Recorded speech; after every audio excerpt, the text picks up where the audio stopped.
What's up, guys? Here to talk about Marin Cilic and his win against Minor. Lost 4-4 against Alcaraz yesterday.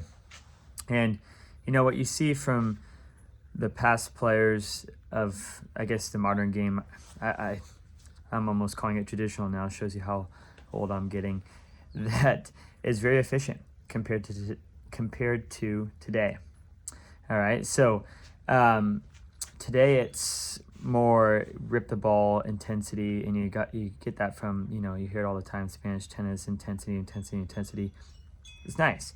I get what they're trying to say. They want you to move your feet and really get your body weight into the ball. Well, that's always been the case. I mean, I'm gonna drop a quick clip of McEnroe here, and look how his whole body goes into the ball, even though his arm's more straight. And that's what people don't realize, is that even the past pros, they might not crack the ball as hard, but their timing and their body weight and their feet are still of the highest quality, right? Only a high quality player can do that, can open up their body into it and move like that. And I think we confuse intensity with racket swings. Okay, so racket swings meaning, this next gen stuff where it's that whip. It's, for most people anyways, it's harder to do because you're coming here, you're flipping, you're trying to do all this crap at once. The ball's already coming in fast. Why don't you keep it simple and just go through and up the ball? The more stuff you have to time, the harder things make. The harder things become, right? And I don't even think that applies to the general most players. I think that applies to most of the pros as well, because you're seeing Cilic, you're seeing Nishikori. Cilic won one Grand Slam, Nishikori didn't win any, but they were top 10. How they are beating top 10 players now at 36 years old and not playing as much.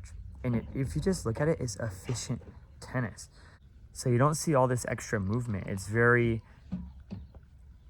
it's kind of like basketball today. It's all this dribbling, and Michael Jordan used to, when he played for the Wizards, used to go straight in and pull up within 2 dribbles. It's just like all this extraness that doesn't need to be there.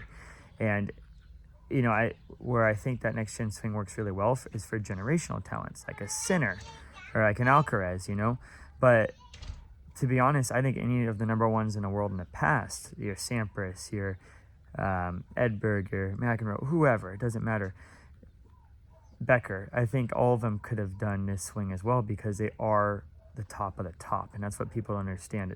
It's a mental thing, it's a hand-eye thing, they're the top players of each era, so they would be able to do any type of technique good if they were taught that way. Okay, but for the general population, if you're trying to play better, you should watch efficiency. You should watch a Cilic, all right, because he's one of the last clean ball strikers around, besides Djokovic, who he just hits a little bit bigger, but he hits clean, takes the ball early, and redirects. And that's what the last generation, that's why they were so effective. Murray also, clean ball striker, takes the ball early, redirects the ball well. And I think, by the way, that's a Sinner weakness, but I don't think there might be anyone on tour that can really do that, that can redirect and strike it clean without doing too crazy of a technique. I think you're going to need like a Cilic coming through, or you're going to have to beat firepower with firepower like a Fonseca. But again, that's going to be another generational talent to beat him.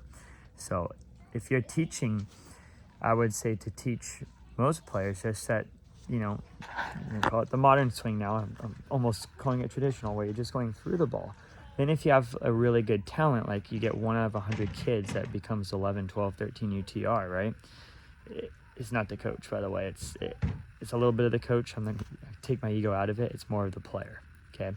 Then you can work on, you can try something like that flip when they're younger, and if they have that hand-eye and they're that talented, it usually works, and now they can go up to another level. But for most people, it's too much, and they overbrush the ball's in the middle, it's cross, but it's middle, it's down the line, but it's middle, they hit a lot shorter, they hit deeper, they're all over the place because it's just too much going on. And Lendl hit on this earlier when he was being interviewed with McEnroe and other guys, of where, depth is important. And with all that topspin, especially for the lower level players, topspin is actually making the ball go shorter. And a player that steps in and hits through is going to be more efficient. All right? Until next time, guys.